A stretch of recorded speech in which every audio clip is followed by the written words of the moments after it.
I cannot enter.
It's locked.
Finally, you've returned, Doctor.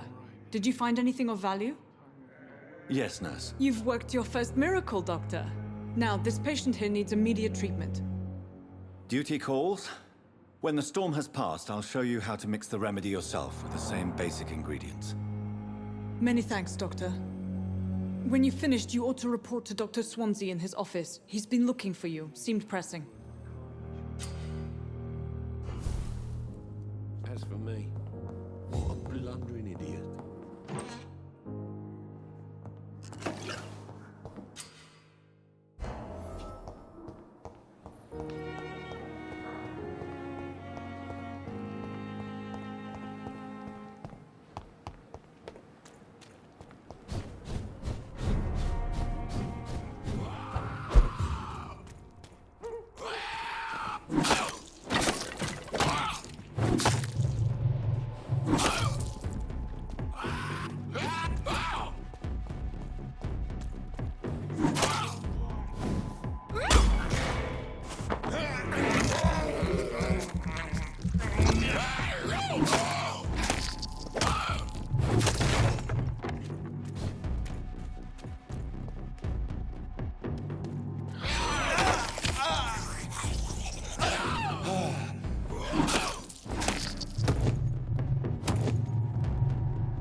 It's on to us!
locked, all right.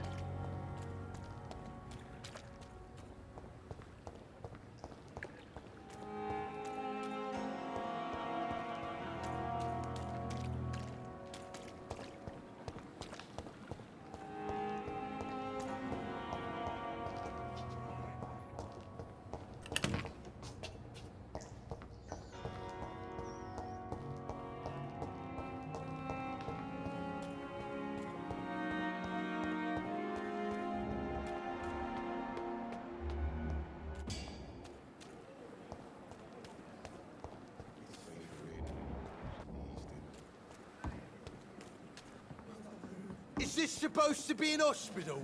A pigsty would smell better. The Pembroke is so lucky to have Dr. Reed, you know. I met him in New York. Discussed on every street corner. The daily routine.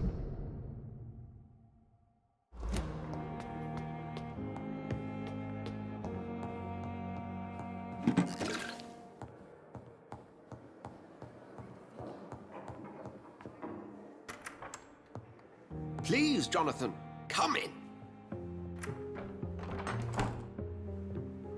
Fascinating, is it not?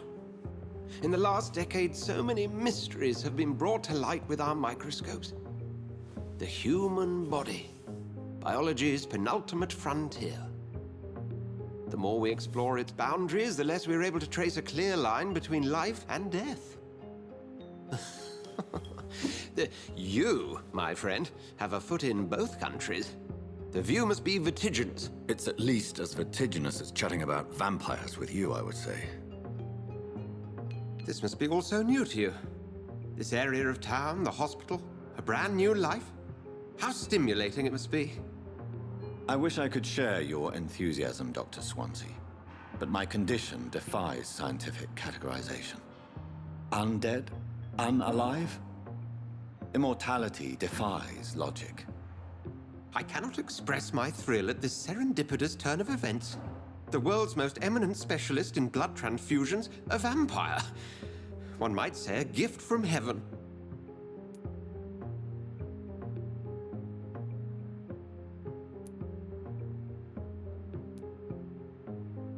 I'm a dead man. I was murdered. Now I'm a murderer. Tell me how this is a gift. Forgive me. I've been an admirer of your work for a long time, and now you are so much more than a brilliant physician. And please, call me Edgar.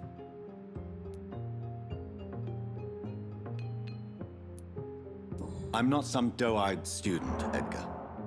I understand we both have something to gain from this relationship. Very well. I have a task for you, Jonathan. Something that will require all your newfound skills. Please, go on. The Pembroke only survives through the generosity of our benefactors. Unfortunately, our main donor has found herself in a bit of a bind. Now, if you could help her out... A spokesman or politician is what you need. That's not my calling. And until I come to understand what has happened to me, I require discretion. Discretion is in order, Jonathan. Lady Ashbury has recently received rather indelicate correspondence that, if revealed, would jeopardize her position. And you would like me to eradicate this threat? By the stole, of course not. I would just like you to pay her a visit. Her ladyship is certainly near the tents outside, tending the sick. You can't miss her. Look for someone impossibly delicate. Accepted. I'll see what kind of trouble Lady Ashbury is in. Do you need something, Jonathan?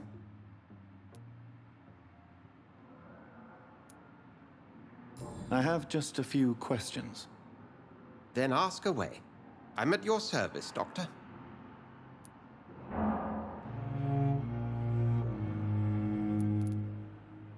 The man we pursued and slew in the canning factory, William Bishop, I believe, was he a vampire? He was a Skald, technically speaking. The debate rages as to their classification. Some think them a subspecies of vampire, others something else. How do scowls come into existence? The name means slave. The etymology may indicate that they are a lesser species of vampire. From what I know, vampires tend to despise them.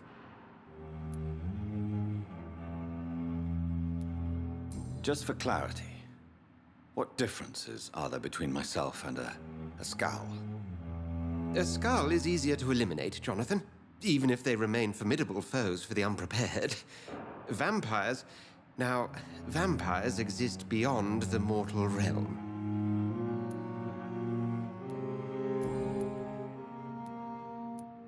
Since you seem quite the expert on vampires, what could you tell me about my condition and how it came about? As men of science, our first step is always to start with what we know. Forget the myths, the hackneyed scrawlings, and the penny dreadfuls. They do not scratch the surface of the truth you now find yourself in. The sun. The morning following my transformation. Its rays burned me. There was pain, smoke, and my skin blackened. You will find there is very little that can kill a vampire, my friend. You have been offered relative immortality. The sun will most certainly hurt you, leaving you weakened and damaged, but it will not destroy you. Must I take a life to live? You are a vampire. You feed, and blood is the sole sustenance that can sustain your immortal frame. And only a living creature contains the nourishment you require.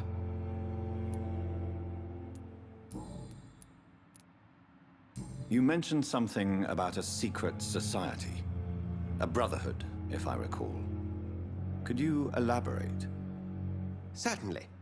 I've been a member of the Brotherhood of St. Paul's Stole for several years. We are pledged to monitor and report vampire activity in England as impartial scientific observers. That explains your nightly wanderings about the docks and the questions you ask.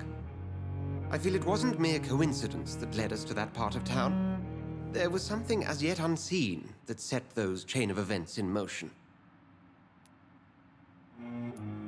Yet you don't fear me. And still, you know the monster that lurks beneath the civilized surface. The Brotherhood has studied your kind for centuries. We believe you are as supernatural as a lion is to a gazelle.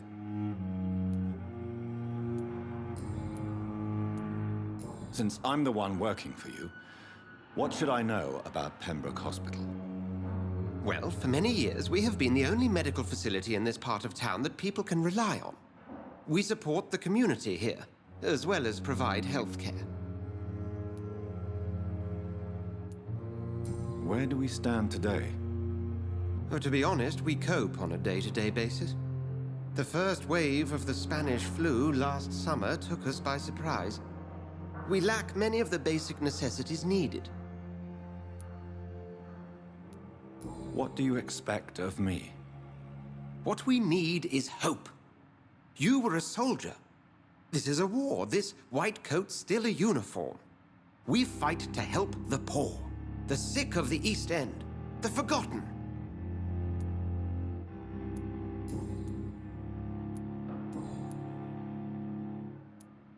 We'll see each other again soon, Edgar.